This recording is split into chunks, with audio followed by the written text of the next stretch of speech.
जहां तक आप कुरुक्षेत्र की बात करते हो, कुरुक्षेत्र हमारी एक तो नहीं कह रहे कि आपने नीलो का चश्मा लगा रखा है। बिल्कुल मैंने इनेलो का चश्मा लगा रखा है। नमस्कार, आप देख रहे हैं हरियाणा बुलेटिन न्यूज। मेरा नाम है संजय कुमार। आईएनएलडी के प्रदेश प्रवक्ता विजेंद्र रेड्डी हमारे साथ हैं।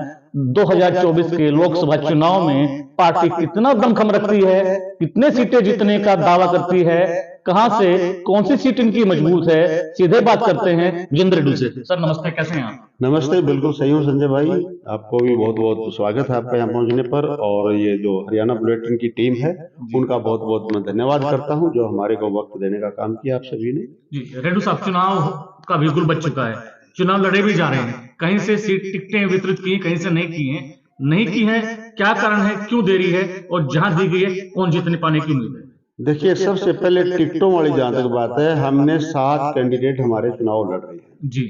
3 कैंडिडेट हमारे बचते हैं जो बहुत ही जल्दी आजकल में ही उनकी अनाउंसमेंट हो जाएगी और 10 की 10 लोकसभा सीटों पर हम बड़ी मजबूती के साथ चुनाव लड़ेंगे जी। और जो 7 कैंडिडेट हमारे आ चुके हैं वो आप सबके सामने हैं जी।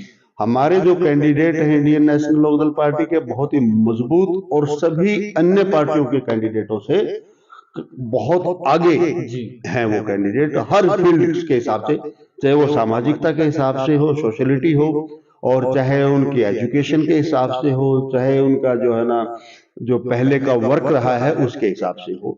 सारे के सारे मेहनती और ईमानदार हमारे नेता हैं।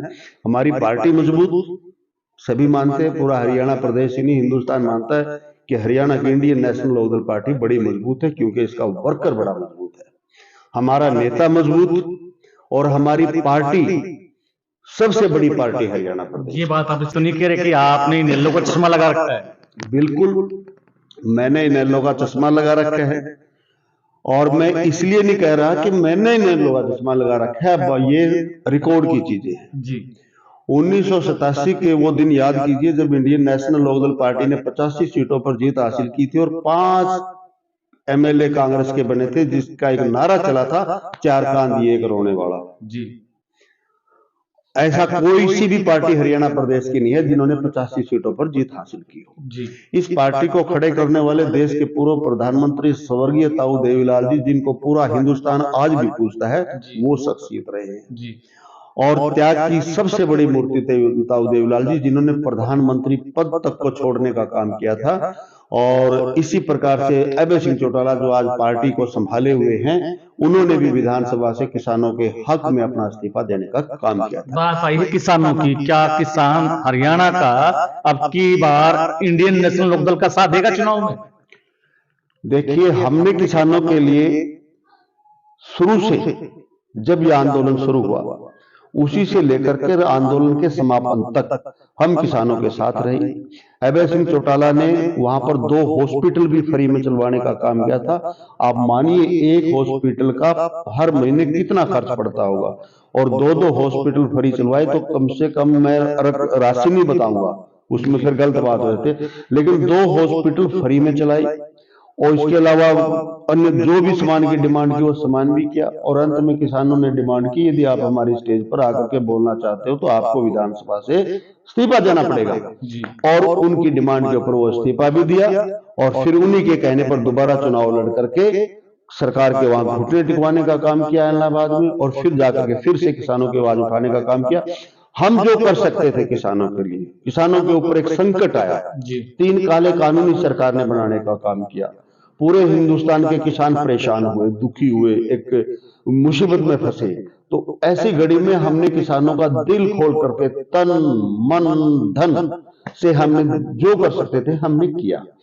अब किसान हमारी मदद करेंगे नहीं करेंगे, मुझे तो पूरा विश्वास और भरोसा है, क्योंकि किसान एक वो स्वभाव के लोग होते हैं जो किसी का रखते नहीं है बल्कि ब्याज समेत वापस करने का काम करते हैं।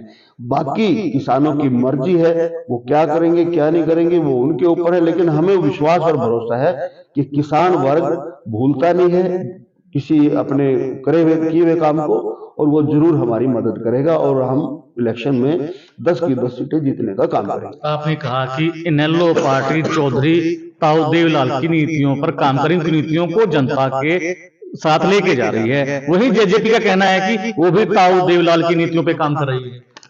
ये हरियाणा प्रदेश है जी और यहाँ के संस्कार, यहाँ के रीति रिवाज सब जानते हैं। वैसे कोई धक्का करे तो करता रहो, धक्का करने से कोई चीज थोड़ी मिलती है। ताऊ देवीलाल ने पार्टी खड़ी करी, इंडियन नेशनल लोकदल पार्टी, और आज भी इंडियन नेशनल लोकदल पार्टी चली हुई है। ताऊ देवीलाल के उत्तराधिकारी, उन्होंने अपना उत्तराधिकारी तो जो है चौधरी ओम प्रकाश चौटाला को दिया। चौधरी ओम प्रकाश चौटाला ने सार्वजनिक रूप से अभय सिंह चौटाला को अपना उत्तराधिकारी, अपना लेगेसी को आगे संभालने के लिए जिम्मेवारी दी, उत्तराधिकारी बनाया। तो ताऊ देवीलाल की तो ये पार्टी है। जननायक जनता पार्टी तो शायद ताऊ देवीलाल ने कभी सोचा भी नहीं होगा, उसके मन में भी नहीं आया होगा, उनके वक्त में था भी नहीं, तो अभी बनी है, तो देवीलाल की पार्टी कैसे होगी? हाँ ठीक है, वो उनके प्रपौत्र हैं, वो एक अलग बात है, परिवार में पता नहीं कितने आदमी होते हैं, लेकिन लिगेसी जिसको मिलती है वो उसी का के पास रहते हैं। और इंडियन नेशनल लोकदल पार्टी ही ताऊ देवीलाल वाली पार्टी है और हम ताऊ देवीलाल की नीतियों को आगे बढ़ाने का काम कर रहे हैं।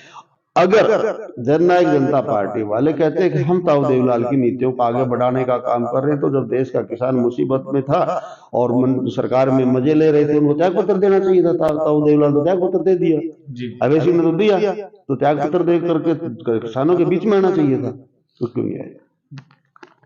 करनाल से, कुरुक्षेत्र से, हिसार से, सिरसा से आपकी पार्टी के लोग चुनाव लड़ रहे हैं। कौन सी हॉट सीट मानते हैं? देखिए, हमने 7 सीटों पर कैंडिडेट उतार दिए हैं और सभी कैंडिडेट मजबूत और मजबूती के साथ इलेक्शन लड़ रहे हैं। 3 कैंडिडेट और हमारे 1-2 दिन में आ जाएंगे। 10 की 10 सीटों पर हम मजबूती से चुनाव लड़ेंगे। हमारे लिए सारी ही हॉट सीटें हैं, लेकिन कुरुक्षेत्र हमारी एक तरफी जीत है, वहां तो होट है ही नहीं। होट कैसे होगी? अभय सिंह चौटाला धरती से जुड़े हुए आदमी, Indian national Lokdal party Haryana की मिट्टी में बनी हुई पार्टी है। हर खबर का मतलब ब्रेकिंग न्यूज नहीं, हर बहस का मतलब हंगामा नहीं। हरियाणा की हर पल की खबरों के लिए देखते रहिए हरियाणा बुलेटिन न्यूज।